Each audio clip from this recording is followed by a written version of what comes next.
15 years ago, Smarty Jones made racing history as the first undefeated Kentucky Derby winner since Seattle Slew in 1977. He went on to win the Preakness Stakes by a record margin of 11.5 lengths and just missed winning the Triple Crown in the final strides. On Smarty Jones Day, we celebrate this Pennsylvania bred's greatness. The 18-year-old champion is here live, and in about an hour from now, we'll return to the track for the very first time where it all began. Today on PHL17, in front of a capacity crowd, we highlight 4 big stakes races, including the Salvatore deBunda President's Cup, the Turf Monster, and of course, the Grade 3 Smarty Jones Stakes. Get out your popcorn. It's a Smarty party next at Parks Racing on PHL17.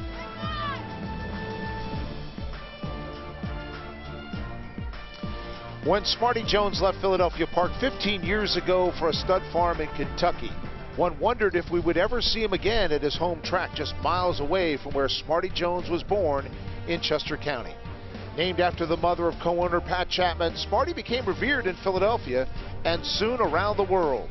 Today we welcome a champion back home and reminisce about that magical summer of 2004 as thousands have made 2019 Smarty Jones Day part of their holiday weekend. We've got chance of showers, some ominous skies in the distance, temperatures in the mid-80s. A full day of thoroughbred racing is on tap at Parks Racing in Bensalem in Bucks County. Along with Dick Girardi, I'm Neil Harbin. Welcome and happy Labor Day to our special coverage of Smarty Jones Day here at Parks Racing. You know, DJ, you and I covered Smarty Jones so closely 15 years ago.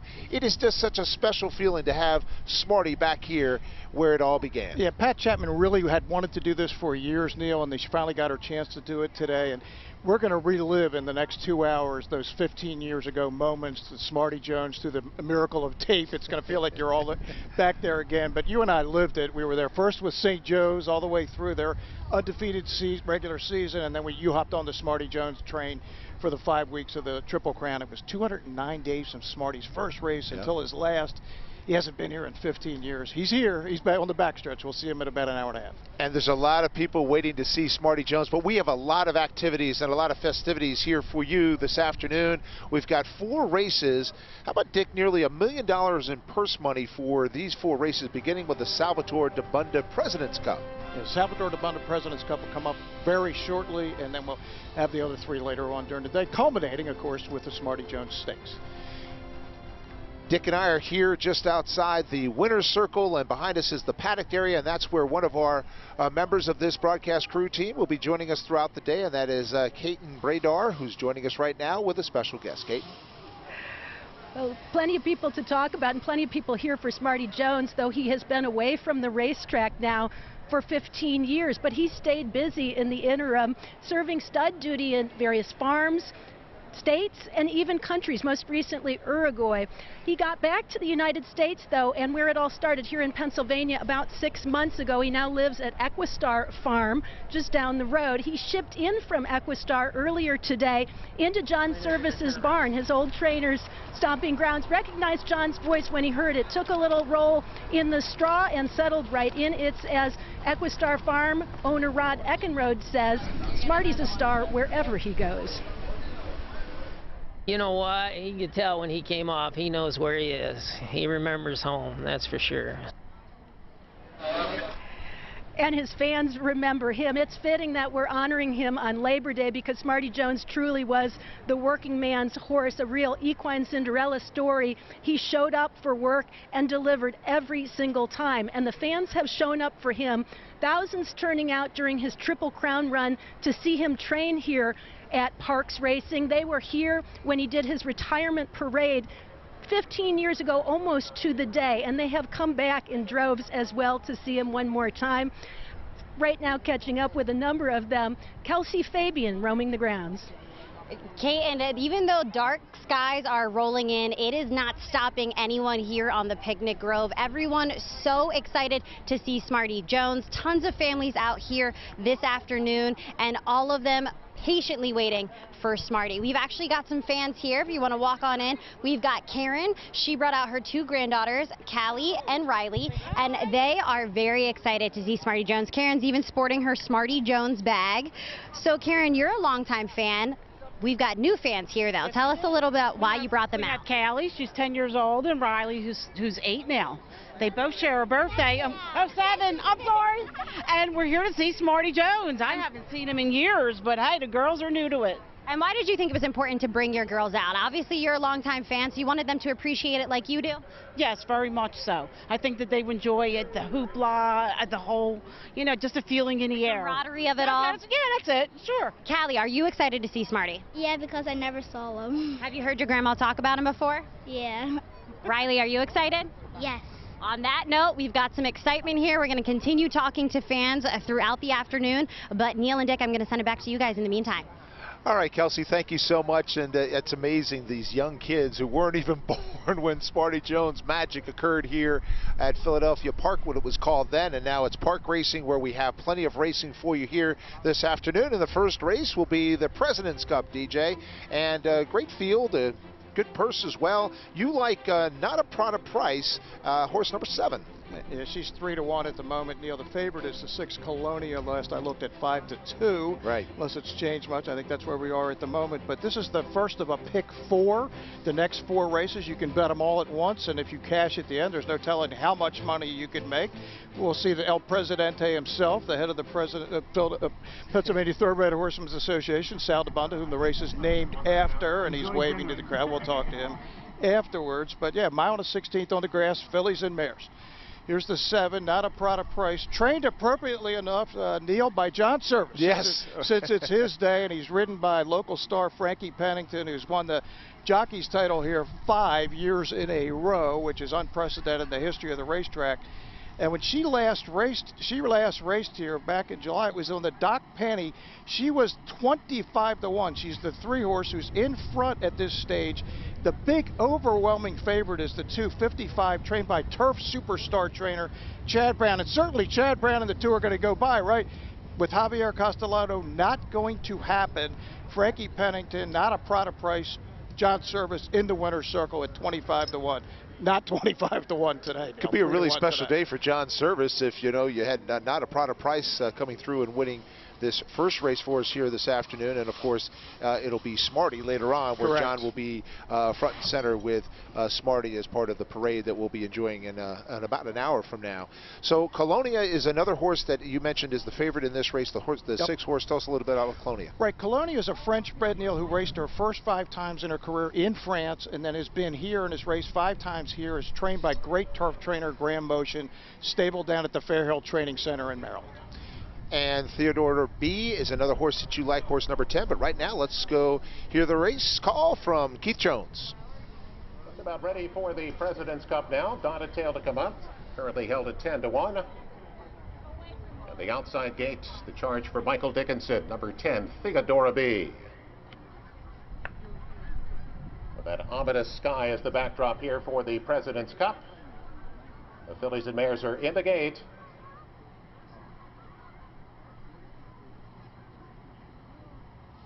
And they're off in the PTHA President's Cup, and Donatail breaks on top.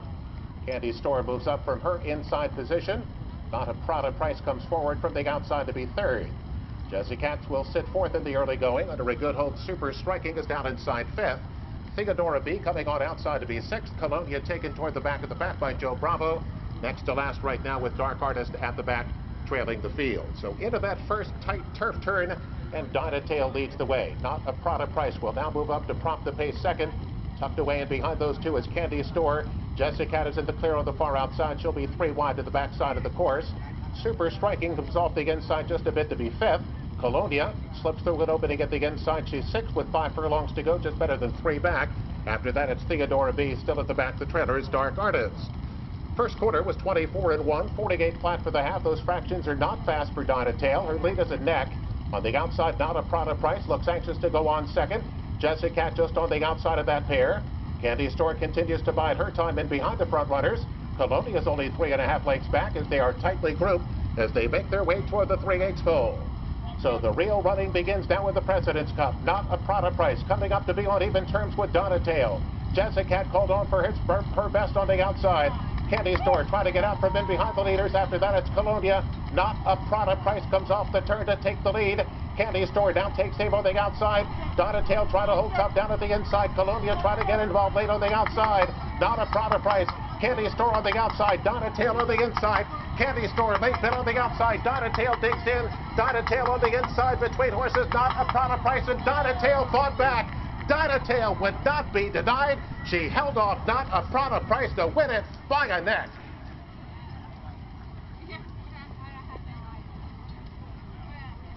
Well, a close finish right there, DJ. You almost had Not a Prada Price call that horse to win this race on the turf, but it is Donatello that comes the unofficial winner right now in the Salvatore deBunda President's Cup. Right, you could have bought Donatello, Neil, if you wanted, 3 years ago for $25,000.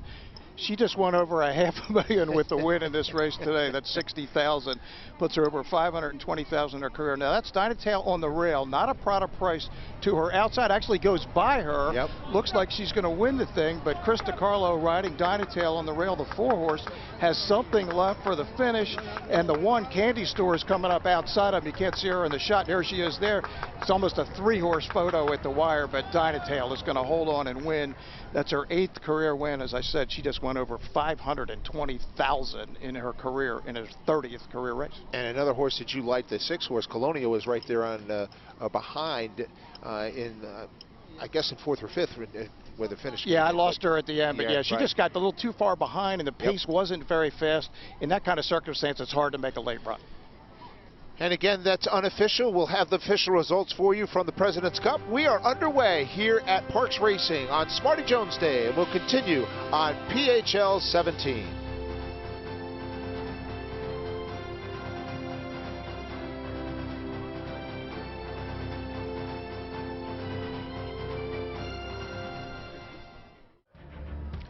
Smarty Jones Day at Parks Casino and Racing is brought to you by PHL 17. The Pennsylvania Thoroughbred Horsemen's Association, Parks Racing, and by the Pennsylvania Horse Racing Association. And there's our winner, unofficial winner in the first race, Donatello, a 6-to-1 odds, and DJ, a terrific finish between a horse that you like, Not a Prada Price, and Donatello. Yeah, it was 6-to-1 over 5-to-1 for Donatello over 7, Not a Prada Price. And the favorite, Colonia, was actually off the board. She ended up going off at 8-to-5. Wow. But she did not hit the top 3. But yeah, it was really those two all the way around the track. There was never much of a change of position, other than Not a Prada Price got ahead for a little bit in the stretch, and then Donatello came back and gets her in the stretch. Well, watch it again. Donatello on the inside, number 4. Not a Prada Price, the 7, with Frankie Pennington on the outside. And if you're watching Frankie there, Neil, he's not really asking his horse much. He's kind of just sitting there. Now all of a sudden he's asking her, let's see what you have for her best. But Chris DiCarlo on Donatello, horse we mentioned, has gone over $500,000. Had something left with this 5-year-old mare, and she is going to get it done by about maybe a long neck. Terrific finish. Great start for us here on PHL 17 as Salvatore deBunda, who we'll be talking to momentarily, handing off the wonderful trophy. And it's Donatello winning the first race for us this afternoon.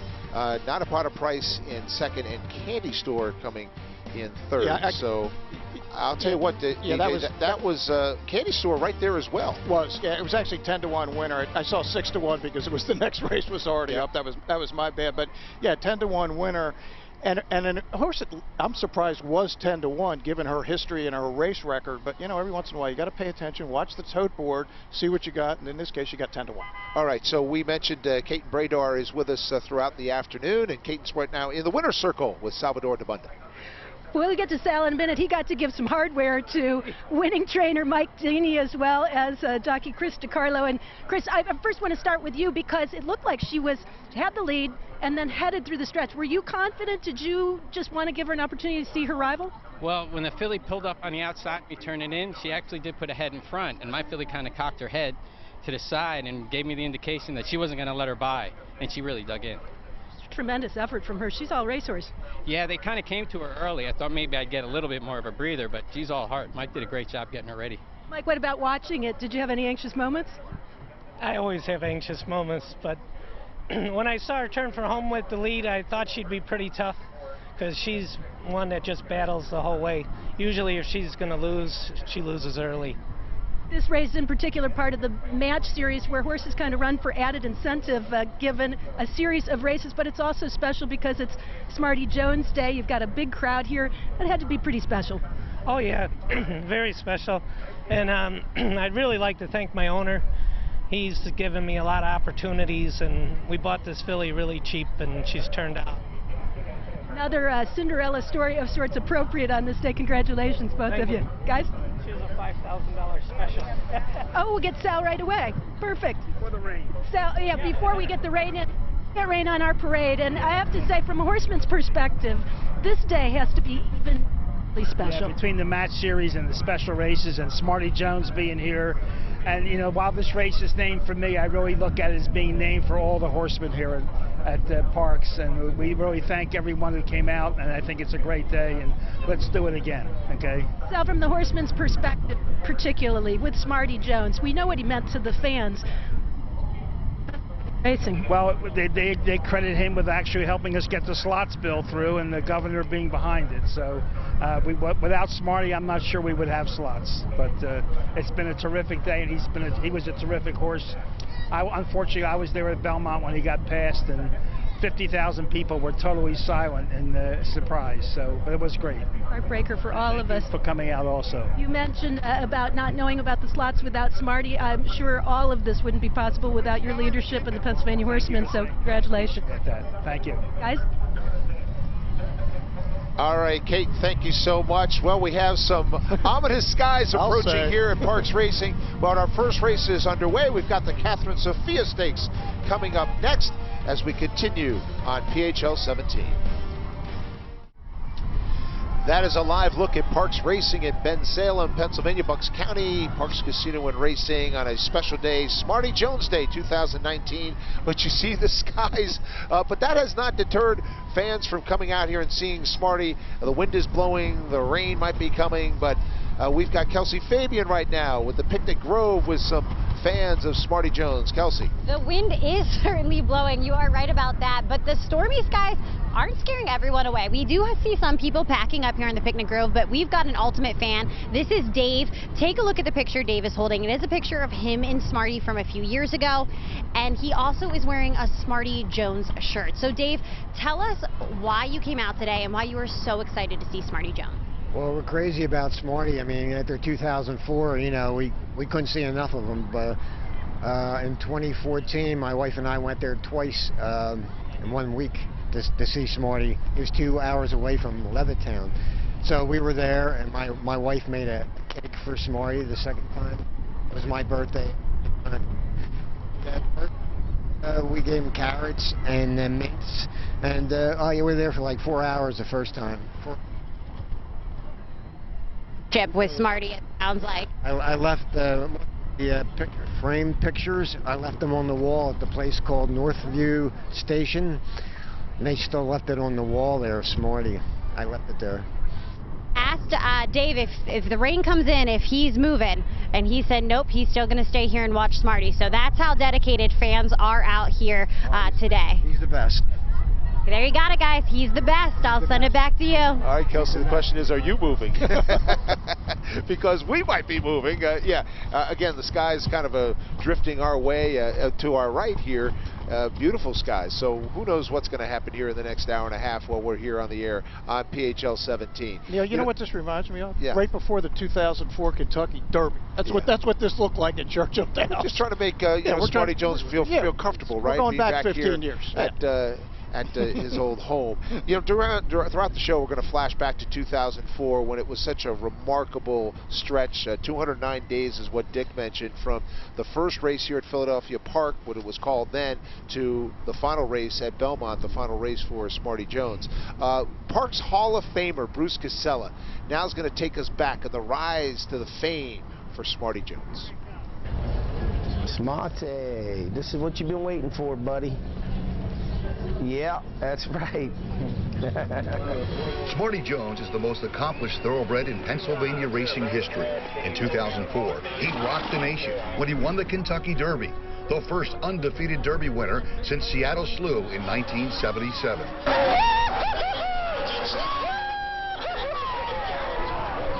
Philadelphia sports fans were dying for a championship, and Smarty was their champion. Love that horse. Love Smarty.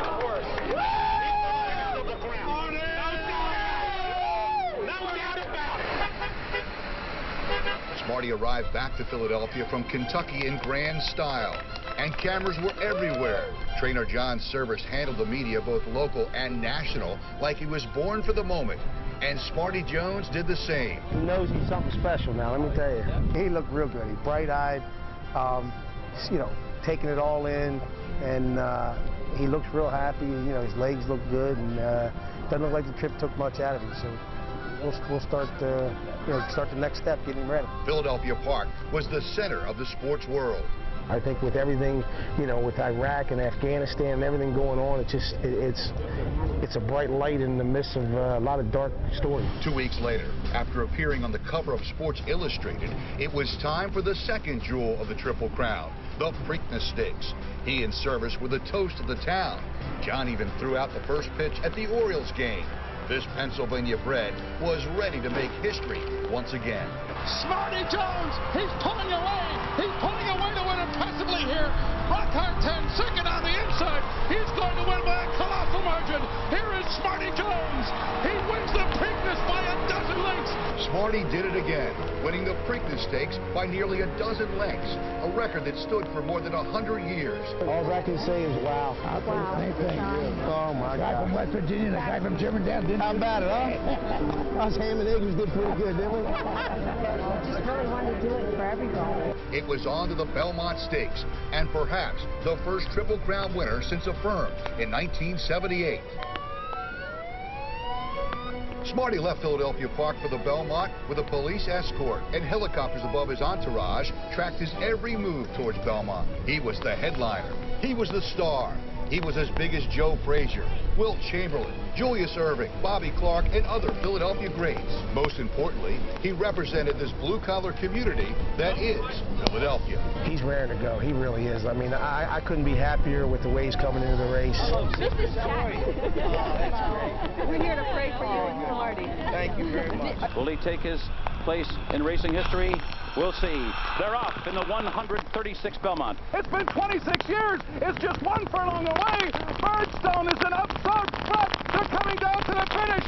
Can Smarty Jones hold on? Here comes Birdstone. Birdstone surges past.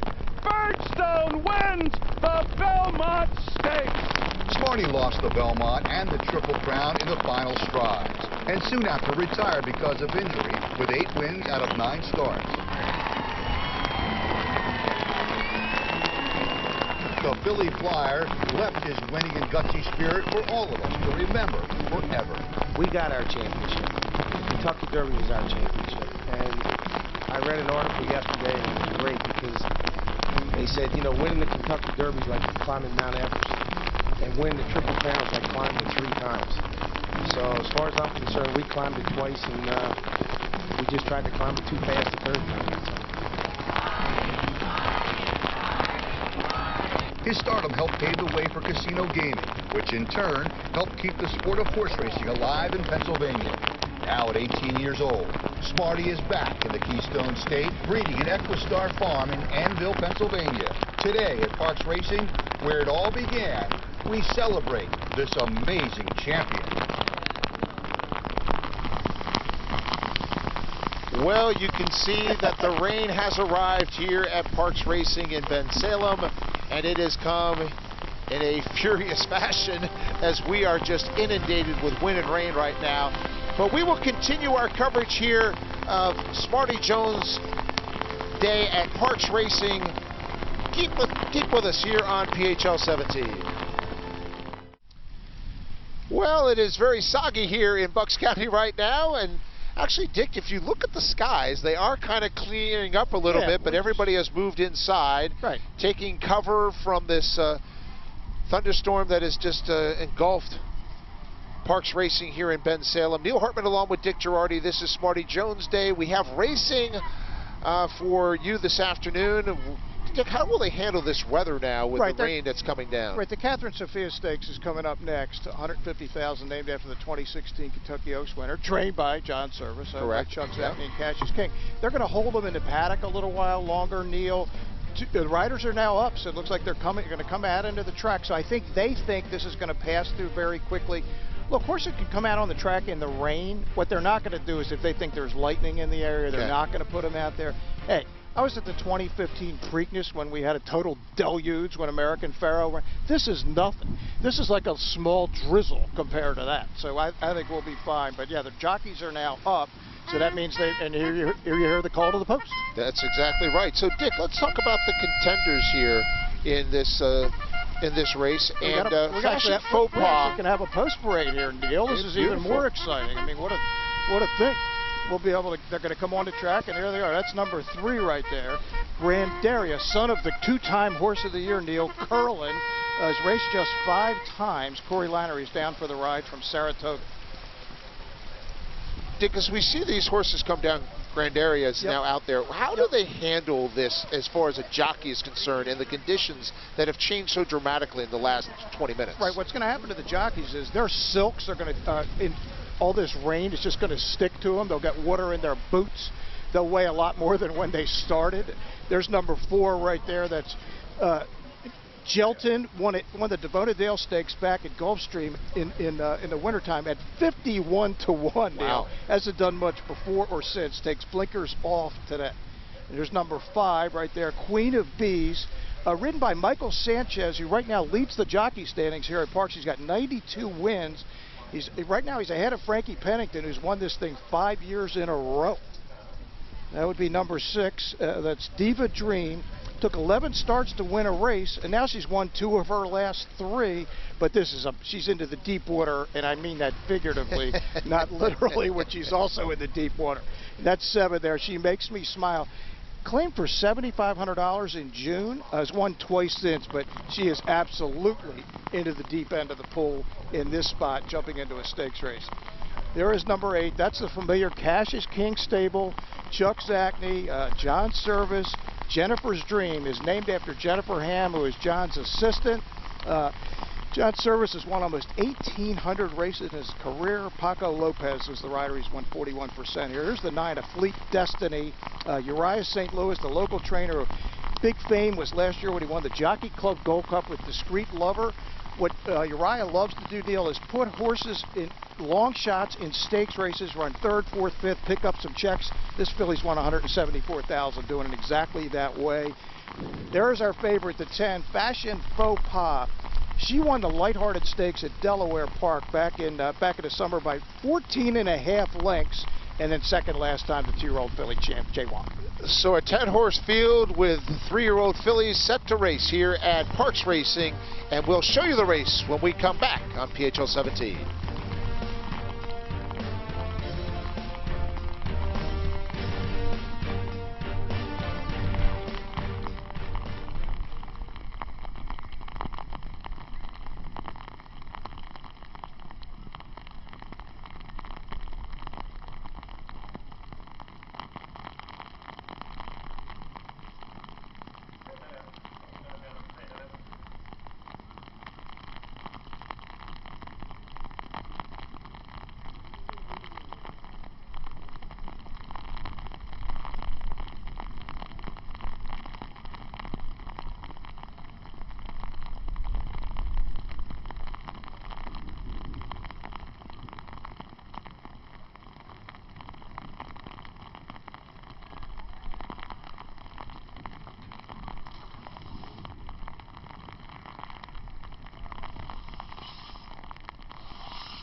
As the horses here for the Sophia Stakes set to approach the starting gate. Dick Girardi, here are our current odds. Yeah, Fashion Faux Pas is the 8-5 favorite down there at the bottom. That's a 10-horse, Neil, and Queen of Bees, the 5, is the second choice at 3-1. Yeah, it is. As you can see, it has not stopped raining yet as they head to the starting the gate. It's just going 1 mile and 70 yards. Unlike the previous race, Neil, this will be on the dirt, but not really. It's going to be sloppy now. This is the lighthearted stakes we referred to before at Delaware Park.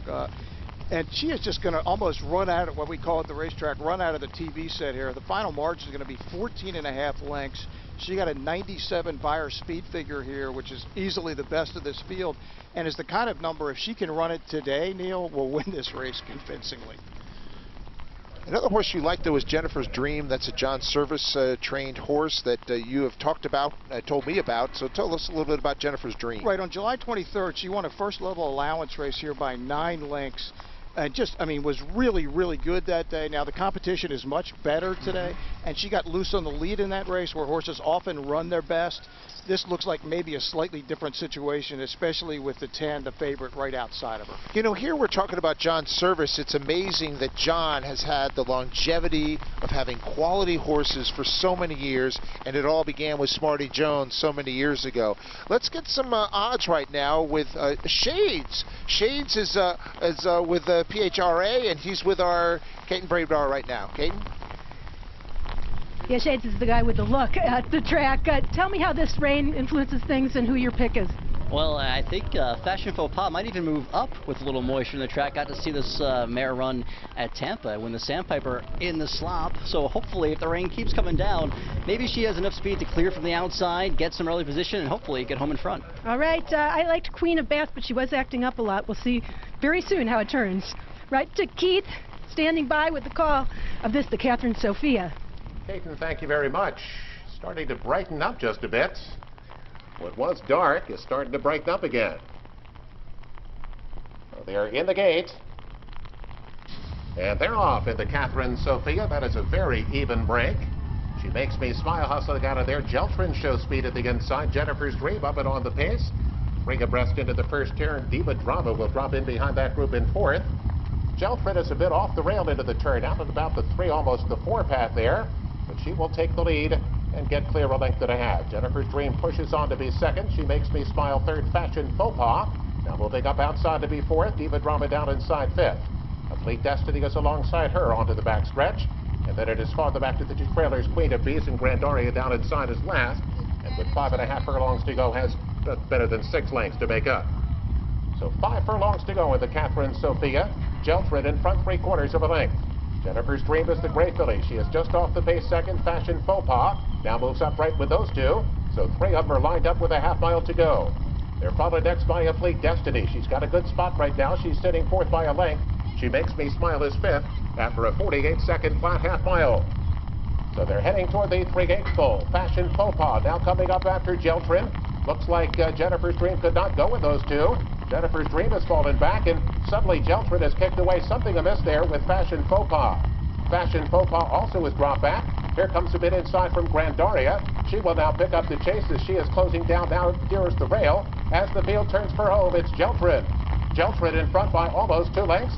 Grandaria continues to make her run down at the inside. A Fleet Destiny is leveled off. Queen of Bees 4th on the far outside. But Cathryn well out into the middle of the track, and she is now widening as they come inside the final 16. Cathryn is just pouring it on late here at 5-1. Cathryn wins the Cathryn Sophia as much the best. Grandaria second, and Queen of Bees and a Fleet Destiny. So Cathryn is the unofficial winner of the Sophia Stakes, and DJ pretty much dominated coming down the stretch, and no real competition down the wire. It was a little confusing what happened with the 10 Fashion Faux Pas. It looked like she was making a move to the lead on the far turn, then just backed out suddenly. The jockey looked back here. Here's the play. If you look at Daniel Centeno on the 10, right outside, right there, like something happened, like she took a bad step or something. He was just uncomfortable. Clearly, if you look at him looking back at the back of the filly, he just said, look, I'm not going to take a chance here. So he stopped riding her. Now Cathryn, the 4, all of a sudden just is clear out there. And the only horse that took any run at her at all is here the 3 Grandaria you see down on the rail. but Cathryn is way out in front. We mentioned that she had won a race at 51-1, the deBunda Dale back on the 2nd of March at Gulfstream. Since then, she'd been beaten 19 lengths, 8 lengths, 6 lengths, 15 lengths. Blinkers come off today, and she won by a big number. And there's a look at Fashion Faux Pas, the 10 horse that you saw. She seems to be walking okay, Neil, so hopefully Daniel Centeno he wasn't comfortable, and the riders, when they're not comfortable, you're not going to take any chances with these delicate animals, and he just pulled her up and looks like she's going to come back okay. I saw there on that shot, they said the track condition's fast. Yeah, they just haven't changed it yet. I'm saying there's no way that's fast. I mean, it's mucky out there right now. It is definitely sloppy, and if you see the inquiry light up, the reason I think that's up now is probably because of what happened with a favorite on the turn. The stewards who are sitting up high above the grandstand or maybe taking a look at some replays. I didn't see anything that are like an objection. We're not going to see anything like we saw in the Kentucky Derby this year or any of that. It's more just like, hey, we want to inquire to see if there's a problem. But now with what happened at the Kentucky Derby, we all take a second look, that's don't correct. we? And you never know what could happen. But we'll have the official winner for you when we come back. This is the Sophia Stakes. It's Cathryn, the unofficial winner, and we'll have the results for you when we come back. Well, there was the winner from the Cathryn Sophia race, the unofficial winner, because stewards are looking at that race, Dick, as you pointed out, the finish there coming around the home stretch where when we saw an issue. So there's an inquiry going on right now. And let's take a look at a different angle of Fashion Faux Pas when we're not sure really what happened, but here you see a different angle. Right, so Fashion Faux Pas is the 10. She was the favorite in the race. That's Daniel Centeno, the green silks. And all of a sudden right there, he just stops riding her, and then you can see him glance behind him as if something happened. I don't think it had to do with another horse. I think there was just something going on with Fashion Faux Pas. Cathryn, who eventually wins the race, is the 4, who's to the inside of Fashion Faux Pas. But just something when you're riding, look, I've never ridden a horse, but I've talked to enough jockeys. Sometimes they just feel something, and they just go, this isn't right. And what all the good jockeys will do at that point, they will stop riding their horse because you just don't want to put pressure on a horse that potentially could have some kind of a problem. I do not think this has anything to do with the winner at all. I don't think the result there is going to change. I didn't see anything. Again, I think the light is just up. There's no objection from any riders. I think it's just up because the stewards just want to make sure to take a look and see if there was something unusual that happened in the race. And an inquiry can last how long? Well, I mean, it could last for a couple of minutes. Hopefully, we don't need 20 minutes like we had at the Derby. I don't see any reason that would happen. We're going to let them. We're going to take a little break, but we're going to let them try to figure it out. Maybe we'll have the answer for you when we get back. Well, we're here because it's Smarty Jones Day at Philadelphia Park, it's official, and they just made it official. Just as we were about to go to break, they made it official. Cathryn is the winner of the Cathryn Sophia Stakes, and DJ, as you pointed out, didn't think anything to change the results, but certainly worthy of looking into it. Yeah, no harm in taking a look. That's in fact one of the mistakes the stewards made at Churchill Downs this year. They didn't put up an inquiry. They didn't let anybody know they were taking a look because I'm not sure they were until there was an objection made. And as you see in the background too, the rain has stopped. The rain has stopped. The skies are clearing. People are coming from inside, coming back outside, which is wonderful because in about half an hour or so, minutes, we got one more race, the Turf Monster, and after that, the appearance of Smarty Jones. Perfect. And as we look at Cathryn, so here's the official results are now in, and Cathryn is the winner of the Cathryn Sophia Stakes. 5-1 winner, Neil Cathryn over Grand Area, the 4.35, 4.3 exact. You see it there, 37.40, mile and 70, 144 flat, and the favorite, unfortunately, something happened, but it appears, and it's hard to speculate, that she looks like, hopefully she's going to be okay. Well, and we are back here on camera because we survived the deluge of the rain that came down here on our location here. Just behind us is the paddock area, and we have just really taken a hard hit of rain. But we're on the air. We're doing fine. We've got racing for you, and most importantly, it looks like the skies are going to clear in time for Smarty Jones, so we're looking forward to that.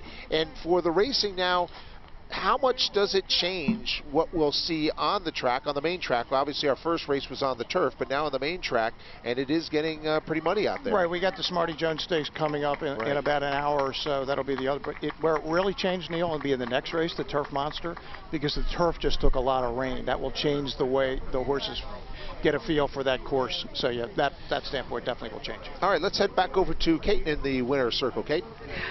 Yeah, no, nothing much. Lionel Reyes had to sweat out the inquiry, but I heard you talk to the stewards and you said, I maintained my path. I stayed straight. You weren't anxious. Thank you for the interview. Yes, you inquire, but I always stay in my line, no move, no nothing. Very happy for the win the Cathryn Sophia. This filly has been very special. She's run against some very good horses, had some bad luck along the way. To finally get a win like this has to be very special. Yeah, she is very special for me. He is the third in Belmont. She is good, but I'm happy. Very happy, and he had his children with him in the winner's circle. I think they're looking forward to not just the victory and the celebration afterwards, but of course what's to come today, as we still get a glimpse of Smarty Jones a little later. That's right, Kate, and you see the fans that are coming from inside the grandstand back outside, because we've got some races still ahead here this afternoon, and of course Smarty Jones later today. Well, there's a look at Parks Casino and Racing, Smarty Jones Day here on PHL17. Neil Hartman along with Dick Girardi. Caton Bravedar is here with us, and Kelsey Fabian has dealt with the elements as well. There's Kelsey. She's back. You're back, and you've got, it's not raining anymore, right? It's raining. Okay, it's raining. It's raining. Not as hard as it was, but it is raining. But we're toughing it out, and so are a lot of the fans. We've got Jen here, and she tells me she is a Smarty Jones fan. So, Jen, did you come out specifically today because of Smarty? I did. I drove all the way from North Carolina to come see him. Oh my gosh. So did you travel all day long to get here? A couple days ago I did, yes. Okay, and was specifically for this event? Yes. What does Smarty Jones mean to you? Why did you need to be here today? I grew up with Smarty, and he was a little horse that could, so it's just been a little aspiration. So how long have you been a fan of him for? As long as you can remember? Since 2003. Okay. And seeing him today, is the rain going to stop you? No, not at all. I can't imagine it would if you drove all that way just to see him. So tell us a little bit about your excitement. On a level of 1 to 100, what are you? Probably about 120.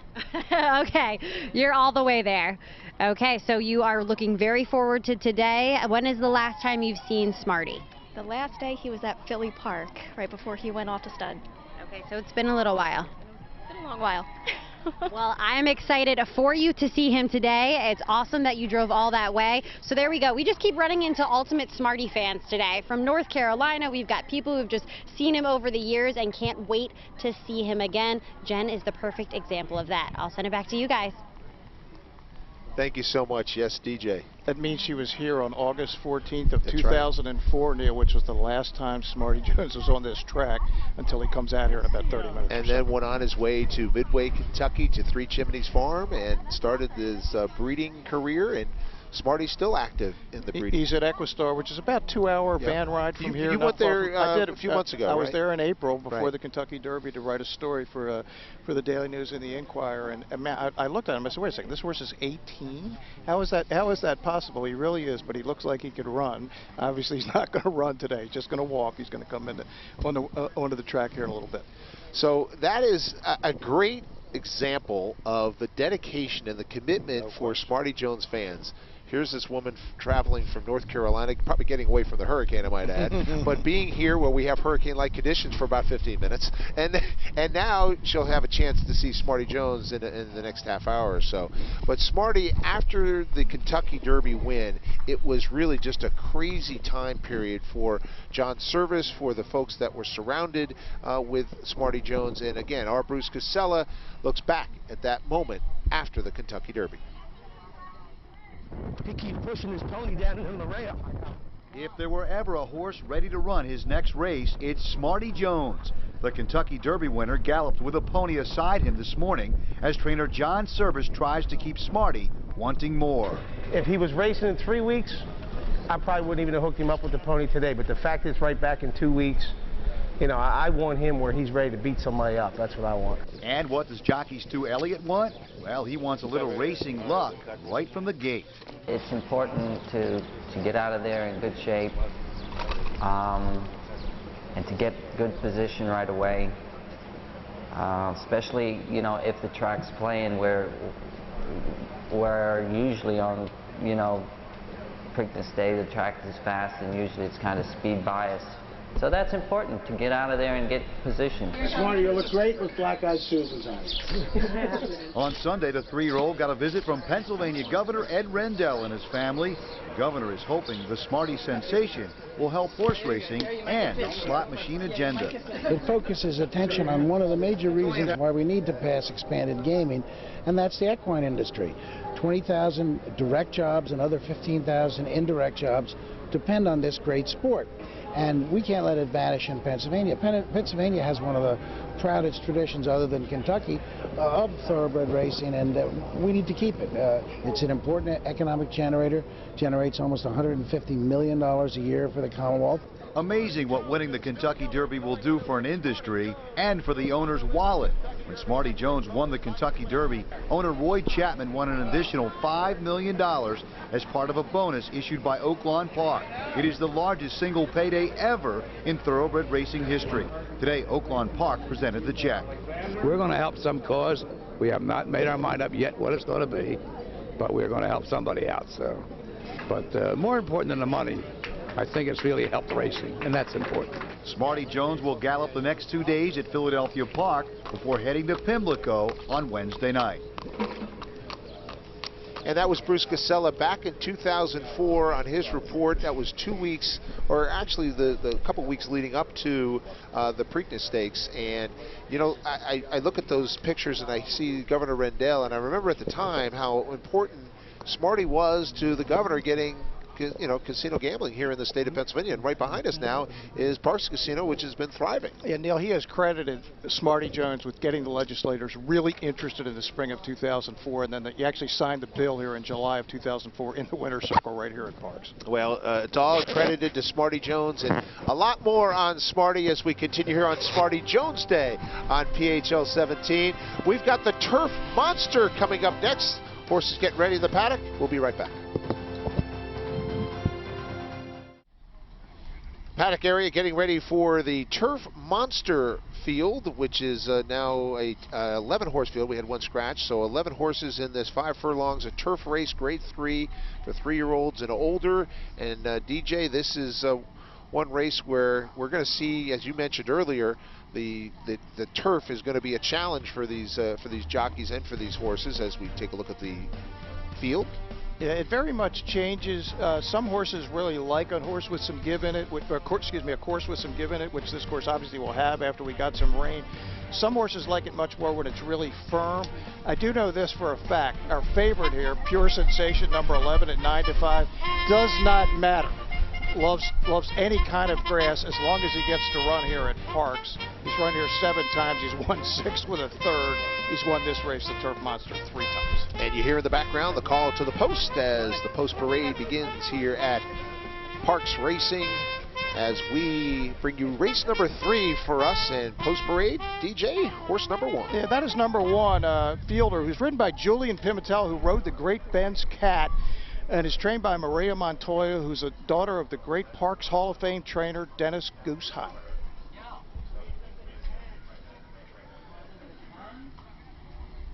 Justaholic is going to be the 2 coming into our picture right here. It's been running in grass sprints like this one, but not against this caliber of competition at all, as I'm a little surprised he's 4.5 to 1 at this point. I thought he'd be a bigger price.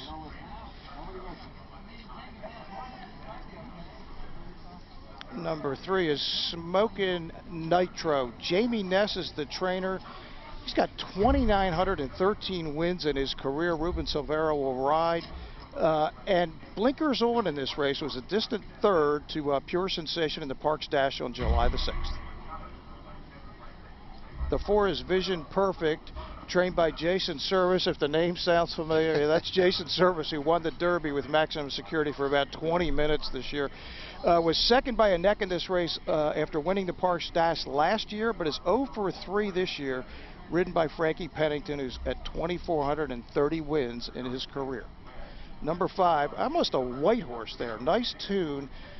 Neil, you could have claimed this horse for $7,500 in June of 2016 at Parks. Has won $140,000 since then. That would have been a nice return on investment. Absolutely. But is in a tougher spot today as a big price, long odds, trying much better horses than he typically runs against. The 6 is Hollywood Talent.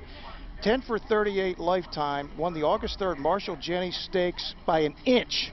Trained locally here by Carlos Guerrero, owned by 10 Strike Racing. That's Marshall Graham, who runs the economics department at Rhodes College in Memphis, Tennessee, and loves horses. The 7 is Amblin Man. Remember that race we just said, Hollywood Inch won by an inch?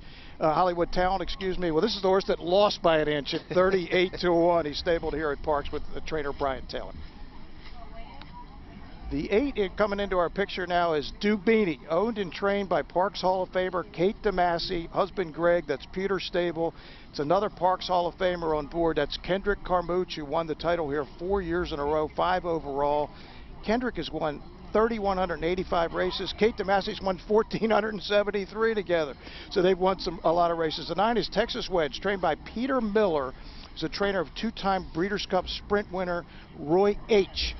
Good horse, Peter Miller, a good horseman. You don't see him at Parks very often. It's interesting that he's a West Coast guy, occasionally races in the Midwest, but every once in a while will appear here at Parks. He's here with Texas Wedge.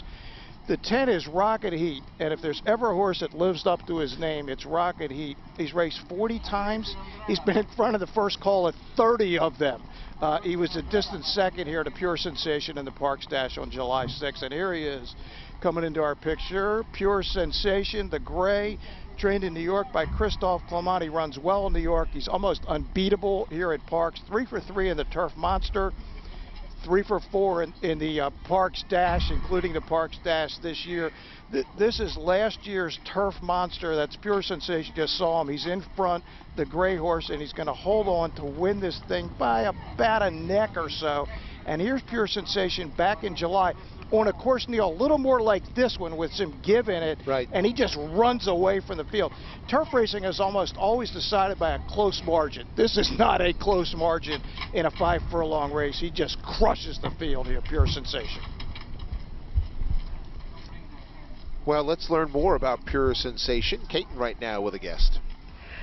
Christophe L'Oreal has been with Christophe Clement, his right-hand man, for more than 20 years, and also with Pure Sensation. So I'm wondering, is he as good now as he has been in the past when he's come in here to win the Turf Monster? I hope so. I mean, the record speaks for itself. He's 3 for 4 this year. It seems like he's been running well, and obviously he loves it here. You know, we came, I think, 7 times, he won 6 times, so it's his backyard, and I just hope we didn't get too much rain, that's all. Christophe, as far as the rain goes, is there a concern? Well, always a little bit with him. You know, I don't think it affected the turf that much, but you know, the drier the better for him, unfortunately. Here in July, it was good to firm. He still won, so we're just taking another shot. Still going strong at age 8. We wish you the best of luck. Thank you. And one thing about Christophe, I asked him if he had seen Smarty Jones run. He said, oh yes, he was at Belmont Stakes when he suffered his only defeat. He said his biggest memory of that was watching the winning owner actually apologizing because she too was a fan of Smarty Jones. It was an amazing press conference to hear Birdstone's owner say, oh, I'm so sorry that we had to spoil this wonderful moment of Smarty Jones. More from the Turf Monster in a moment.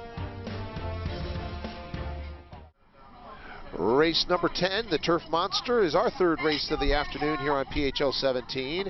Let's take a look at the updated odds for this Turf Monster Grade 3 race. Pure Sensation now 4 to 5, Neil. No great surprise there. Bet $5 to win 4. You get back 9. That's a horse who just loves this course. That's why he's getting bet like he is. Well, the PHRA handicapper himself, Shades, is with Caton right now.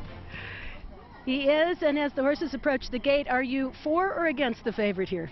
Well, Pure Sensation at 4 to 5 from the outside post. I'm absolutely going to take a stand and try to beat Pure Sensation. I'm actually surprised we're getting 5 to 1 on my pick, Justaholic in here, who they kind of experimented off the layoff with the turf, and turns out this horse can turf just fine. So at 5 to 1, I think Justaholic might just trip out, and if this horse could sit the trip and hopefully not get too far back early, has early speed, but not enough to go with some of these in here. But if this horse can trip out, might get home in front.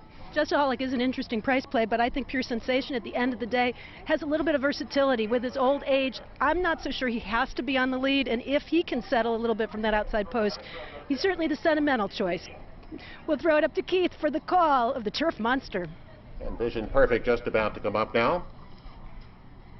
Pretty amazing when you consider what Pure Sensation has accomplished in the 5/8 of a mile over that grass course just in front of us. And we love Chamberlain Bridge, and we love Ben's Cat.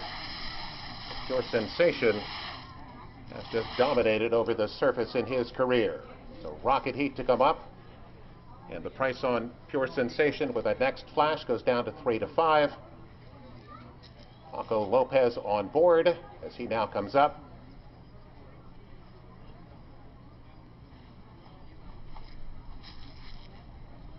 They're in the gate.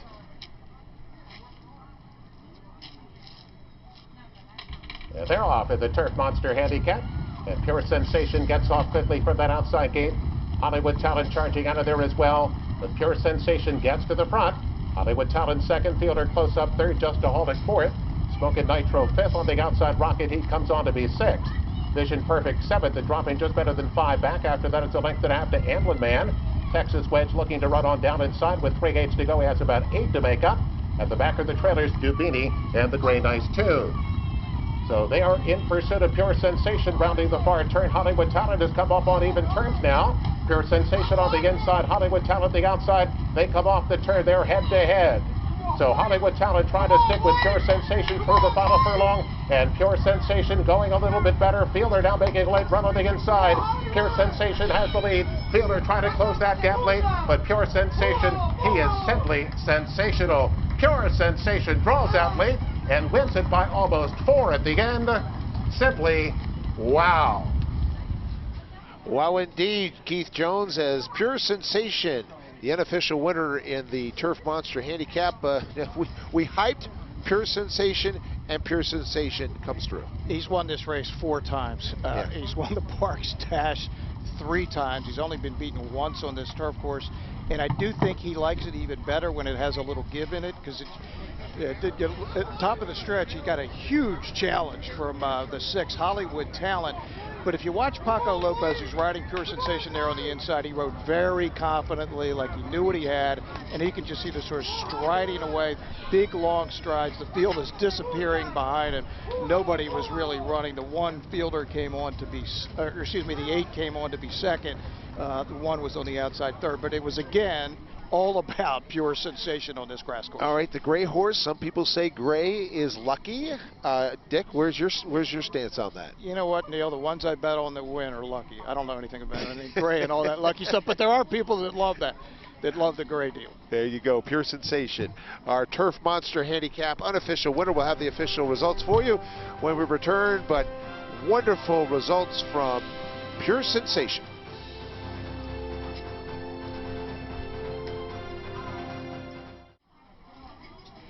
There is our first look of the afternoon of Smarty Jones. Back in barn 8, stall number 42. Back for the first time in 15 years at what was once called Philadelphia Park, now Parks Racing. The backside, Dick Girardi, was barn 11, stall 38 a few years ago.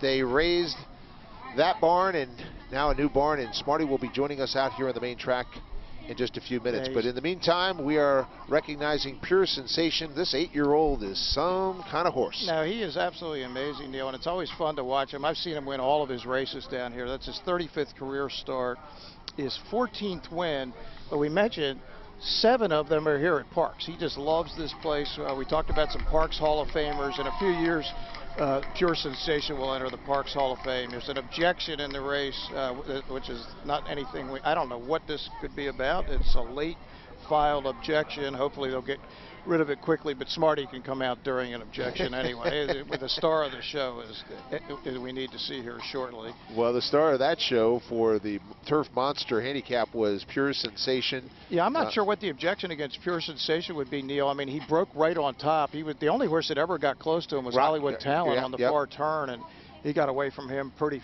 quickly. Paco Lopez is talking to the stewards there, just explaining whatever it is, and you see a shot of Smarty as he's heading down the horse path on the back stretch to the top of the stretch at the quarter pole, and then he'll enter the racetrack and head up toward us. And they are lined up, Neil, as far as you can see down to our left. Well, what we've been waiting for this afternoon, Smarty Jones' arrival at Parks Racing in just a moment. So Smarty Jones making the about 5-minute walk from the backside where the barns are located here at Parks Racing, and making his way out to where everybody have been looking at the Preakness and the Kentucky Derby trophies. A lot of fans taking pictures with those trophies, Dick Girardi. And, Pat Chapman brought them with her today and let all the fans, as you said, take pictures as Smarty comes on the track. And that's Rodney Eckenrode on one side of Smarty. On the right. On the right, as we're looking at it, Rodney runs EchoStar Farm up in Annville, and on the left is Mario Arriaga, who is Smarty Jones' groom through his racing career as he heads up the home stretch toward the walking ring right behind us. All right, so we're going to have all the festivities for you here at Parks Racing as it's Smarty Jones Day, but do you remember 2004? Do you remember the first week in June? Do you remember when Smarty arrived at Belmont? It was just an unbelievable scene with everybody interested in what was happening with this wonderful horse that was trying to become the second undefeated Triple Crown winner in 2004. The first was Seattle Slew in 1977. It has since happened, of course, with Justified doing it last year. But at that time, Smarty Jones was the talk of the sporting world. And here's Bruce Casella with a look back. Smarty Jones began his trek northward to New York at 9:27 this morning from Philadelphia Park. You see people lined up along the road all the way on the turnpike, coming out of their places, waving and hollering, busloads of kids. You know, I'm 64. I've never seen anything like that in my life. Right? You would have thought the president was coming or something. He arrived at Belmont Park 2 hours and 23 minutes later, and the contingent of media welcomed the colt to New York in style. Smarty Jones, the biggest box office attraction to hit New York in some time, we expect. Meanwhile, inside Belmont Park, trainer John Service was participating in the draw for post positions. The way I got it figured, there are 2 post positions left, 1 and 9. One of those will be Smarty Jones, and it's number 9. When it got down to the last 2 numbers, I'm much happier with the 9 than I would have been with the 1, obviously. I think it'll give us a nice run at the first turn, and you know, kind of the game plan that we've had all along. Stu can just watch what's going on inside of him and sit out there and get comfortable and decide on where he wants to be. After the draw, Service was off to see his horse. Smarty was safely inside barn number 5, stall number 10, 3 stalls down from where the immortal Secretariat once stood before his historic Belmont race. This is it. This is it. We're getting down to the nitty-gritty. What's the matter, bud? Huh? He looks good, but he don't like that guy back here walking around. I can tell you that right now. Put that whole bale in there, Mario. All right, put the whole bale in. Get a nice bed laid down. He's ready to lay down. Look at him, look at him. I knew him, you were right. After adding a few more bales of hay, Smarty was ready to relax in his new home. You know what, Mario, let him go. Let him go. We'll put it in when he's done. All right. And there is Smarty Jones making the walk with Mario and also with Rodney. And, you know, Dick, they're a little concerned about maybe Smarty being a little too excited to be back on the track. That's correct, because I mean, look, he's a racehorse. He was a racehorse for those from November of 2003 to June of 2004, and once a racehorse, kind of always a racehorse. So they get concerned when he get keyed up with all these people, and I mean, they are standing, and Smarty is by the outside rail nearer where all the people are standing on the apron and in the picnic grove, and they're just walking them slowly so everybody can get a shot, maybe a picture or to just yell, have a sign or whatever. But Neil, this is exactly the same scene that happened here 15 years ago. They walked them up the home stretch. You can see some of the fans there looking out to see Smarty. He'll come by our location here beyond the winter circle in a little bit and then be in the walking ring, which is right behind us. But they're taking their time as well they should. But yeah, I think they're okay. He looks fine to me. He doesn't look too keyed up. I think everything should be fine. And there's Danielle Montgomery, who's right behind there, runs a Turning for Home program here at Park. She's involved in making sure this all goes according to plan. And certainly Rodney and Mario have been around horses forever and ever. And for Smarty Jones, 18 years old now, 18 years old. Yeah, and it's so cool, I think, for his fans, and you get a upshot from up high, all his fans to get to see him. He hasn't really gotten to where the people are yet near us, Neil. He's still pretty far down the home stretch. That's Danielle to the right there, Rodney Eckenrode to the right of the horse, and again, Mario Arriaga to the left. And they're giving the horse as much time and space as he needs, and they're just now getting up to where the fans are. And I'm sure there are people here, Neil, who were here 15 years ago, including that lady we heard from a little bit ago who drove up from North Carolina. And I see right in front of me standing here is Trish Bowman, who became a horse racing fan. She grew up here in Bensalem when Smarty Jones took the track here. And now she actually works in the business. She's been in the business for a couple of years now. It's really incalculable how many fans of the sport, permanent fans, Smarty Jones made in his run through 2003 and certainly the spring of 2004. And I think John Service, who is scheduled to join us up here on our set location in just a few minutes, but John, I think, is really credited for really bringing this sport to millions of fans that might not have been following the sport, and really an extension of Smarty and the popularity of Smarty was what the trainer John Service and how he handled himself during that time period. Yeah, it's an amazing story, Neil, how John ended up with the horse. I told you the story the other day. I mean, the Chapmans were down to just a couple of horses. Their trainer, Bob Kamak, had arranged the mating that resulted in Smarty Jones, and he tragically was murdered by his stepson, who also murdered Bob's wife. Then they were looking for a trainer. The Chapmans went to their original trainer, Mark Reed, said, look, we need a trainer. We have a couple of horses left. He recommended his assistant, John Service.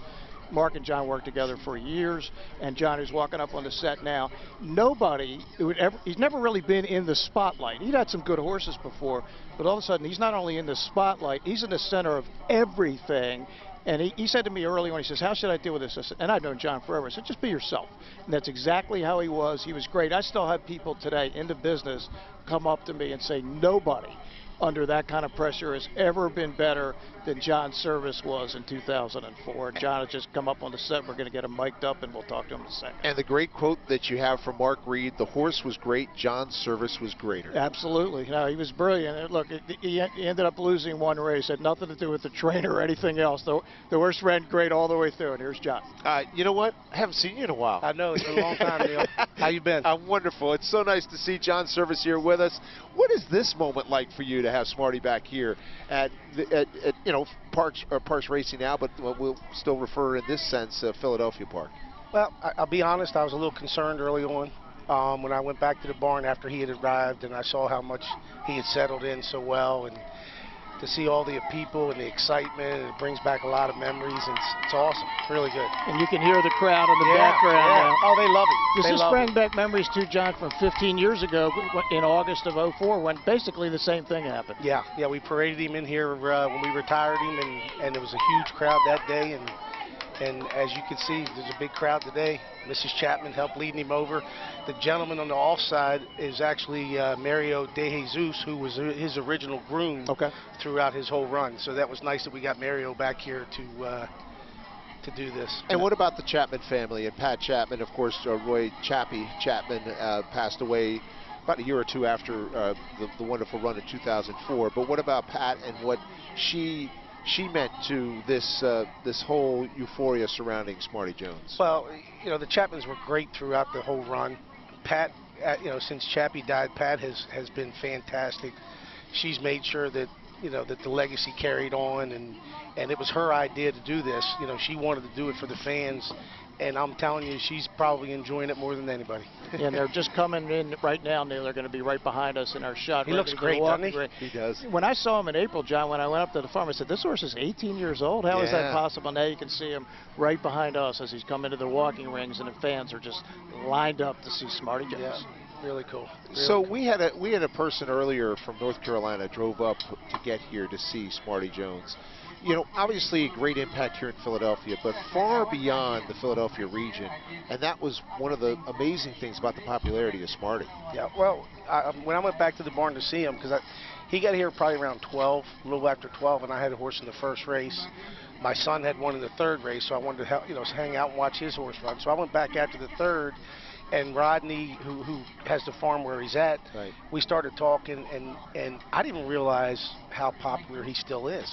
He said, John, just as an example, I came out Sunday morning, there's people sitting in my driveway that wanted to see Smarty Jones. They just drove up, pulled in the driveway, were waiting for him to get out of bed, I guess, to come and see him. And he said the phone never stops ringing. He told us when we were up there in April, John, there was a guy on his way from Boston to Keeneland. He says, hey, I need to stop in Annville, PA. There's no other reason to stop there other than to see Smarty Jones. This is Smarty on the walking ring outside the paddock, and we'll then make another move towards the winner's circle. Where he last was. How does Smarty get a little feisty right there? I mean, we can't really get inside the mind of that horse right there, but what do you think's going through that horse's mind, as you know the horse as well as anybody? Well, they don't forget. You can see the veins starting to pop on his neck a little bit. He knows where he's at. He knows this is the paddock where he raced, and all the people cheering. Memories are starting to come back to him. Hopefully everything goes great. He gets back to the barn, settles right down, and thinks about being a stud again. John, it was here for his first two races, November of '03, won his maiden by 7. Then you've always told me the story when he won the nursery by 15, and you were almost concerned because he was doing what during the race? Oh, he wasn't concentrating on running, I can tell you that. I mean, he had the one hole in a full field, and I told Stu, I said, you probably ought to ride him away from there 3-4 jumps, get him running, at least establish some position before everybody comes down on you and you have nowhere to go. So when he broke, Stu got him running, and when I say got him running, he was flying. So Stuart Elliott, you mentioned Stuart Elliott was the jockey for Smarty Jones during that wonderful run, and he's now racing in Oklahoma. He's at Remington Park today in Oklahoma. It would have been nice if Stu could have gotten here, but he didn't. But yeah, that race he won by 15 lengths, and that's the moment, John, where you said that the Chapmans, hey, we got to think about the Derby. Yeah, well, it wasn't the Derby, but after the race, I got Mr. and Mrs. Chapman together, and I said, we need to really sit down and talk about the plans for this horse. Right. Didn't know yet if he'd stretch out that far. There was a lot of questions, so we decided to keep him up north until we got that long race in him, and then when he ran so well, he went straight to Arkansas. All right, that was at Aqueduct in early January, and that's the only race Pat didn't see in person. She watched it, John, at the dog track in Naples, Florida, near her house, but she didn't miss any of the others, and she's here front and center today. Smarty just went by us. The head looking right towards the fans. Oh, yeah. Amazing. It's amazing. John, listen, we thank you for coming over here. It's wonderful to see you. You have done so much for this sport. Thank you. A novice like me back in the day, you taught me a lot about horse racing, and I can't thank you enough for coming by here. And, of course, this guy to my right, he's taught me a thing or two about horse racing sharp. as well. He's sharp. He's not bad. We'll keep him around here for a little while. Thanks for having me. Head over to the winner's circle. I know you want to be with Smarty. So John Service, the trainer for Smarty Jones, also having a couple horses here today. Racing as part of the card here at Parks Racing, and what a wonderful look at Smarty Jones, looking a little feisty to me, DJ. Definitely, no, I think John is right. They do have memories. It's been 15 years, but they remember what it's like, and this is a horse who raced 9 times in his career, Neil, at 9 different distances, and he was in the winner's circle in 8 of those races. It should have been there in 9. Unfortunately, got ganged up on by some other jockeys in the Belmont. Was a deserving Triple Crown winner, but you know what you remember? You remember the good times, the Preakness by the winning biggest margin in history, the Derby on that hideously sloppy track where Stu Elliott gave him a brilliant ride. And it's great. He hadn't been in that winner's circle since November of 2003. And for me personally, I was out here so many mornings watching him train between the Preakness and the Belmont, just waiting for that moment when he headed up to New York. But it's just very cool as he now heads back to the barn, and the fans will get a chance to see Smarty as he walks back down to it. I want to point out Bill Foster, the stable foreman, who died 2.5 years ago.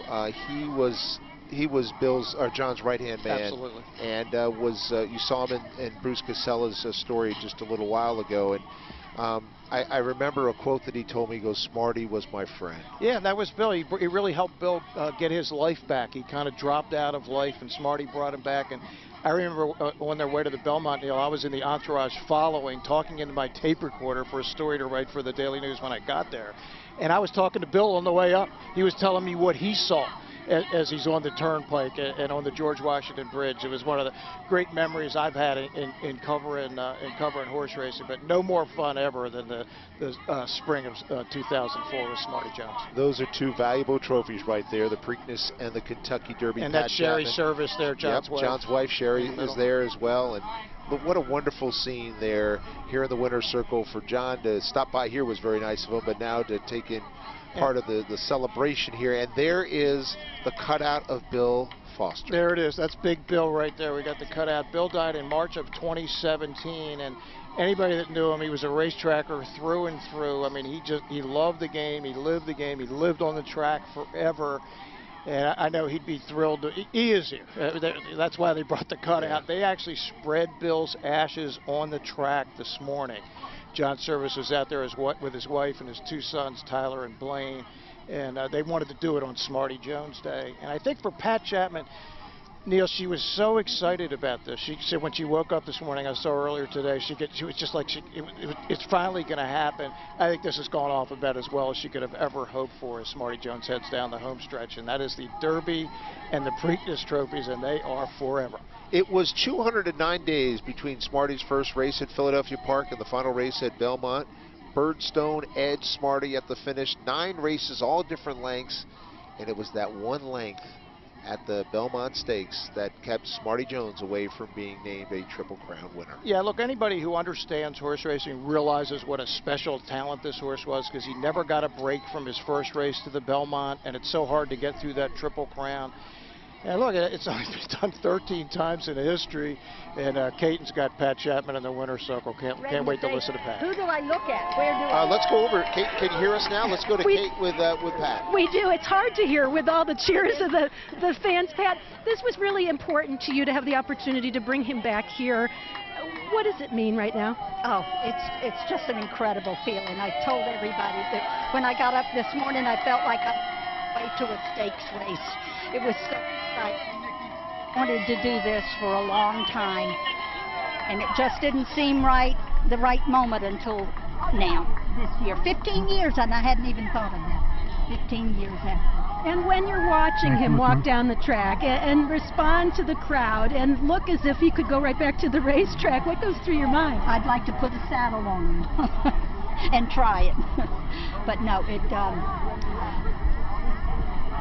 words escape me. I can't think. It means an awful lot. From the very beginning, you've seen the fans' response to him. From the moment he got on the Triple Crown Trail through the Derby, thousands of fans coming here to watch him train up to the Preakness and cheering him on all the way through his retirement. What do you think it was about him that so appealed to so many people? Well, I think they liked the name, number one, but I think they liked that he was from the track he was from, that it showed that, you know, the little guys have a chance, as my husband called us, ham and eggers. And, you know, we weren't the big Kentucky Derby, Kentucky breeders, and here we are. And if we can do it, it gave a lot of people hope that they could breed a winner, a good winner. And I think that, I don't know, the magic was there. I don't know. I often wonder what all was involved with that magical trip. It sure was. I won't put you on the spot to ask what stands out about that trip, but I would imagine that today will be another one of those amazing memories. It will be. It's every bit what I hoped it would be. I'm so pleased. You know, you hear the crowd, you hear these people. This is why I wanted to do it, because they helped make it the horse who he is, and I wanted to thank them one more time. Well, with so many emotions surrounding the horse and so much on the line to get an opportunity to see him, I know the fans and all of us say thank you to you for bringing him here. Well done. Oh, and thank you all for being here. It's been a wonderful day. I love it. Even off the racetrack, guys, the amazing thing through the Triple Crown is and onward through retirement, and even to today, 15 years later, that Smarty party rolls on.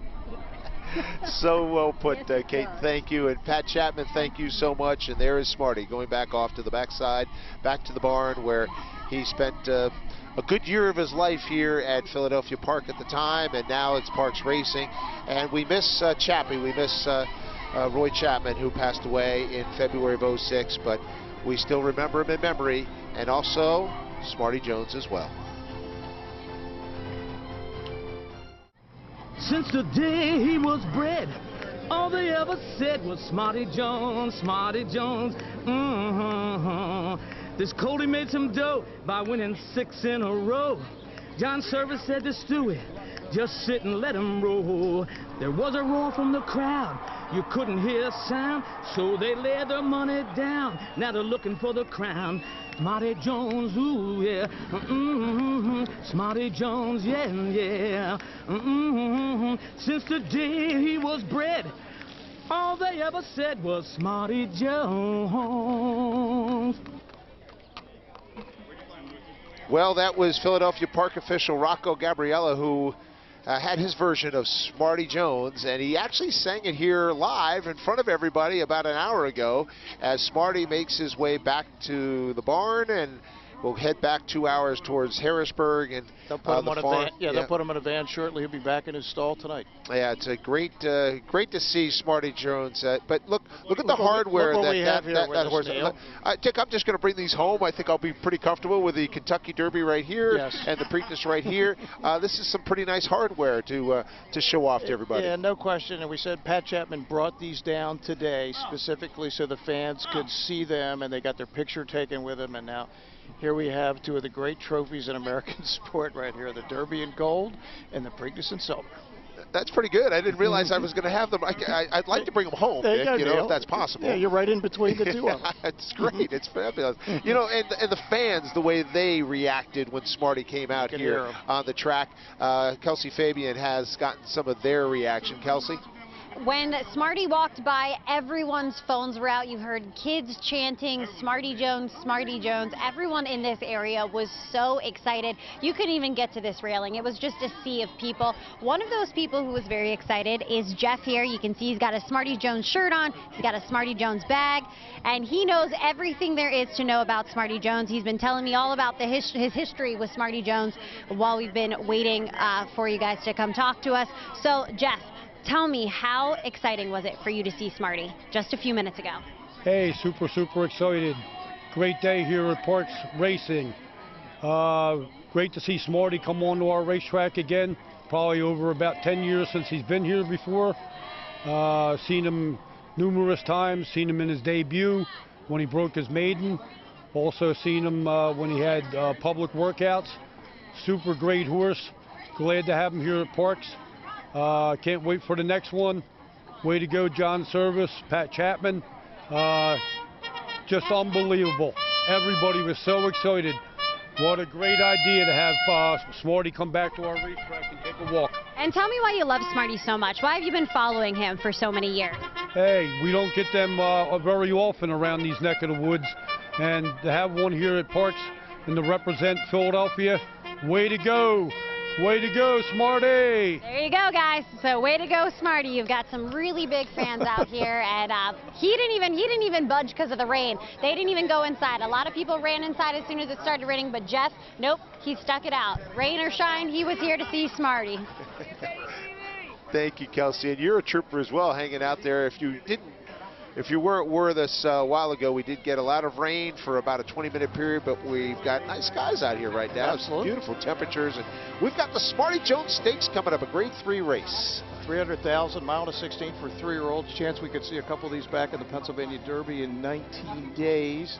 Neil, we got a couple of scratches here. The 1 War Treaty, the 6 Grumps Little Tots are out of this race. But we got a pretty nice field of 6, and we'll see them as we'll get them post-parade here in a second. Number 2 is Bethlehem Road. He stabled here at Parks with trainer D. Curry. Was 3 for 3 this spring. Won the Parks Spring Derby, then tried the Ohio Derby and the Haskell. Didn't have too much success in those races. Now he's back on his home track. See if he can run a little better today. And number 3 is Spun to Run. That's trainer Carlos Guerrero, Paco Lopez, who just won the Turf Monster with Pure Sensation. This is a horse, Neil, who got blinkers on. Carlos was thinking about running him in the Preakness. Then he had this entrapped epiglottis. He needed surgery. It was the same issue that Omaha Beach had, the Derby favorite. Ran a credible third in the Haskell. He's back on his home track today. The 4 is Gray Magician. I would think he's going to be favored as I'm looking up at the board. He's probably around even money. Won the Ellis Park Derby. Peter Miller, we mentioned him before. Corey Lanery, top jockey in Kentucky, just rode the Saratoga meet. This horse was also second in the Indiana Derby, second in the UAE Derby. Not so good in the Kentucky Derby when he finished 19th. Here is the 5, Top Line Growth, trained at Fair Hill in Maryland by Kelly Rubley, ridden by Jersey Joe Bravo, who got his start here at Parks 30 years ago, Neil. And in those 30 years, he's won 5,364 races. Jersey Joe. That's the 7. Cairo Cat, trainer Ken McPeak, blinkers on. Won the Iroquois Stakes last September at Churchill Downs at 17-1. He's only made one start here in 2019. Kenny's won a lot of big races, including the Belmont Stakes at $1,000,000 with Sarava. Here is the 8, Magid. Kendrick Carmouche, we mentioned him before, the Parks Hall of Famer. Rudy Rodriguez trains this horse in New York. He's already had 80 wins this year. This horse had won 4 straight, including the Easy Goer on Belmont Stakes Day, then finished 4th in the Dwyer to Code of Honor. All Code of Honor did in his last race was win the Travers Stakes, so he was in against a really, really good horse. It's a good, strong field of 6 here in the Smarty Jones. Well, let's get our handicapper right now, Shades, with Caton to get the latest on the Smarty Jones Stakes. Shades, tell me how you see this race unfolding before you tell me who you like. Well, I think the outside horse is going to make the lead. I don't have the outside horse, Majid, on top, but I think there is some speed in here, and I'm hoping to sit off of it with one horse, and that horse is the 3 horse in here, Spun to Run, who should be able to sit close enough. Not a horse who necessarily wants to lead, but the horse who might just trip out in here. His performance last out kind of influenced you? He met some very good company. Yeah, you know, this horse ran against some really nice horses in maiden company, then wins the allowance and says, you know what, why not try one of the toughest races in America? And ran a huge race, had every right to stop and never did. Kept grinding away to hold on for 3rd. That was a big effort, but I'll tell you what, this race scratched down to 6, and these are 6 really nice horses. The undefeated horse here is 17-1, so this is a pretty good betting race. And with the Spun to Run, the horse I like as well, he gets Paco Lopez, who of course just survived that inquiry race to come up with the win. I think he is going to be kind of the perfect pilot, so to speak, who puts Spun to Run in the right spot, whether it's on the lead or just off of it. That could be the key to the race, guys. Kate, thank you very much, along with Shades. And could be raining, but Shades is going to wear his shades. Let's put that. Let's make that clear. All right, we've got the Smarty Jones Stakes here at Parks coming up. And earlier we had the Turf Monster here at Parks Racing. There was an inquiry, and we do have an official result now. It is Pure Sensation, the winner. What was the dispute there, Dick? Yeah, the 8 Dubini and Kendrick Carmouche, Kendrick claimed foul against Pure Sensation. It looked to me it was for something out of the gate, Neil, because they weren't close any time in the race. The stewards looked at it for a while, said no, result will be official. The only chance to beat Pure Sensation is to object against them, because you can't actually beat them on the racetrack. So let's take a look at who you like in this race now. We've got the Smarty Jones. Yeah, they're loading, Neil. Yep. Yeah, they're getting. I like Spun to Run. I'm with Caton on that. I really liked his Haskell. I think the blinkers will really help him. And Carlos Guerrero is a guy who's been close to winning some of these races, and maybe today will be the day. Oh, this is a tough field. Gray Magician's very legit in here. You like Magid as well. He's okay too, with Kendrick, who has certainly won his share of races at this racetrack. He's the 8 Magid Kendrick Carmouche Parks Hall of Famer. All right, so we're set for the race here, the Smarty Jones Stakes, and we'll head to Keith Jones for the call. McGee now goes in. Strong support here for the local Spun to Run. Now down even with Gray Magician at 8-5. They're in the gate, and they're off in the Smarty Jones Stakes. Top Line Growth is away well from the outside. Spun to Run, Bethlehem Road showing his speed down at the inside. Gray Magician is in between horses. Now McGee bobbled just slightly there at the start, and he will be caught wide now into the first turn. And late running Cairo Cat quite content to take back. He'll set down inside at the back of the pack last of the 6th as they round the first turn. So Bethlehem Road gets to the front. The first quarter was strong here, 23-1. That lead is just over a length and a half. Top Line Growth will sit a stalking trip on the outside, second by a neck. Good trip for Spun to Run. He looks to have some run. Trying to settle down in behind Bethlehem Road. Vegeta's now fourth on the outside, up within 3 lengths of the lead, 2 in front of Gray Magician with 5/8 to go. Cairo Cat continues on hold at the back. So Bethlehem Road 19-1 with the half in 47-1. Unopposed running to the half mile pole. Top line growth moves in a closer second. Spun to Run continues to get a great trip at the inside. Gray Magician has better than 3.5 to make up. Vegeta's drop back on the outside. Cairo Cat still trying to find his best stride in the back. 3 furlongs to go in the Smarty Jones Stakes. Looks like there's room between horses for Spun to Run. Top line growth coming up with Bethlehem Road 3 wide. And Gray Magician is making a big move. Gray Magician coming very well on the far outside as they approach the top of the stretch. Spun to Run has come on to get the lead. Gray Magician now ranging up on the outside. Top line growth trying to stay with those two. But Gray Magician's just going to blow by. Gray Magician has taken the lead with an 8 to go. Spun to Run, though, fights on the inside. Spun to Run fighting with Gray Magician. 16 to go. Gray Magician ahead. Spun to Run on the inside. Spun to Run. Gray Magician. Dramatic stretch run. Here's the wire. Spun to Run. Fought on. It looked like Spun to Run will get the nod over Gray Magician in a dramatic finish in the Smarty Jones Stakes. Wow, that was a heck of a finish. Spun to Run just a nose ahead of Gray Magician to win unofficially the Smarty Jones Stakes. DJ, that was a heck of a finish. It was. It looked like at the top of the stretch, Gray Magician was going to go right by, as Keith Jones said, but Paco Lopez was under strict instructions. Stay behind horses as long as possible with Spun to Run. Don't let him see sky until absolutely necessary, because in the Haskell he just came out too soon and he couldn't keep up with those really good horses, including the Derby winner, in quotation marks. Maximum Security will be here in 19 days for the PA Derby, but Paco waited some more. Now that is down, the 3 Spun to Run is Blue Silks. That's Paco Lopez in between horses. That's Gray Magician, the 4. Coming, you're about to see him in the picture. See, he's 4th right now, furthest outside. And in a second, it's just going to become these two. The rest of the field is about to disappear. Gray Magician to the outside, nearer the rail to the inside is Spun to Run. And right here, it looks like Gray Magician has the momentum. But Carlos Guerrero, the trainer, has been telling me for months, this is the best horse he's had. He knows he's going to win a big one. I said it was about due that he did. And this was a huge one today, and he ends up coming back to win, and it was really impressive. Yeah, it's a really fun stretch run. Here's the head-on shot. Again, Spun to Run to the inside. That's Paco hitting with his left hand, making sure the horse can see the other horse. There's a little bit of contact, nothing that should change any kind of a result here that I can see.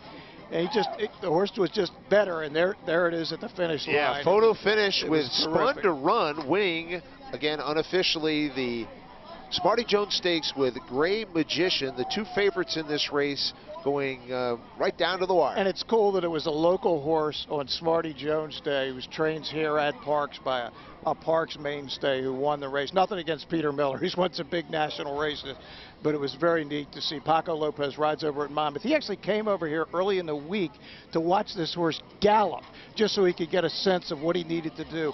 They were not leaving any stone unturned today, and the horse delivered big time for him. And the interesting fact here now is if Spun to Run is the official winner, the horse receives free nomination, entry, and starting fee for the Pennsylvania Derby, which will be here in just a few weeks, right? 19 days. September 21st? Yeah, September 21st. Grade 1 Pennsylvania Derby. Right, and keep in mind that Carlos Guerrero off a long layoff, and that's Carlos in your picture to the left there in a shirt and tie.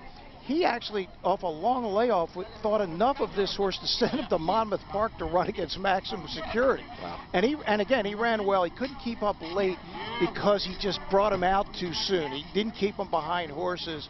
He just wants, he said to me, this is going to sound crazy, this horse likes to get hit by dirt. That's what he said. He loves it. He loves to sit in behind horses and just get hit by dirt. Well, he got hit by a lot of it in this race, but he kept him, and it's a very popular win here, again, because he's a local horse who's just across the track on this backstretch. Carlos has been here for a long time. He's out on his pony every morning. And his wife Lisa and his 2 daughters, their 2 daughters, they are going to be absolutely thrilled with this. What does this mean for the Pennsylvania Derby and Spun to Run racing here I think, you know, look, Carlos is. I think he'll run, and I don't want to speak for him. Okay. But the fact that he went to the Haskell, he said, "I want to run against these horses." I think he wants another shot at him. Now, this is going to be a really tough race. We're talking Maximum Security, who won the Derby for 20 minutes. We're talking War of Will, who won the Preakness. I mean, we're talking Mr. Money, who's won all the summer races all around the country. So it's going to be a much, much stronger field than this one. But you know what? All he's got to do is walk out of his stall, and they'll take their chances, because I think Carlos wants another shot to prove that he's good enough to run with the big boys. And that's his wife, Lisa, there hugging Paco Lopez. And to hear the crowd, and you mentioned a hometown favorite, yep. To hear the crowd roar when Spun to Run went into the winner's circle was really something special. And some of them may have actually bet on this horse too, Neil. I know that would shock you that happened. Its race is now official. It was 3-2. He paid $5 to win. So a wonderful final race for us today, with Smarty Jones now of the Smarty Jones Stakes, was Spun to Run officially the winner with Great Magician right there. So close between those two. Great finish. Yeah, that was a great stretch duel. Smarty Jones Day at Parks Casino and Racing is brought to you by PHL17, the Pennsylvania Thoroughbred Horsemen's Association, Parks Racing, and by the Pennsylvania Horse Racing Association.